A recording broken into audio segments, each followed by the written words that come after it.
আসসালামু আলাইকুম, সবাইকে অনেক অনেক ধন্যবাদ। আশা করি সবাই ভালো আছেন।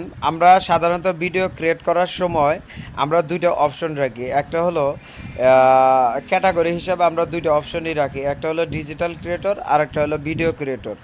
ডিজিটাল ক্রিয়েটর বলতে কী বোঝায়? ডিজিটাল ক্রিয়েটর বলতে সাধারণত বিভিন্ন ধরনের এআই দিয়ে যারা আমরা ভিডিও তৈরি করি তাদেরকে ডিজিটাল ক্রিয়েটর বলা হয়।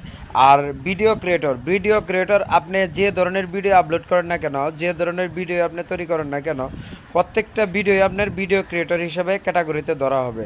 আর ডিজিটাল ক্রিয়েটর বলতে আপনাদের বিভিন্ন ধরনের ক্রিয়েট করে বিভিন্ন কম্পিউটার দিয়ে বা ভিডিওটা এডিট করে ডিজিটাল করে ভিডিও তৈরি করা হয়। সাধারণত কিন্তু আমরা কেউ এইভাবে ভিডিও তৈরি করি না, কিন্তু ক্যাটাগরিতে রাখি ডিজিটাল ক্রিয়েটর।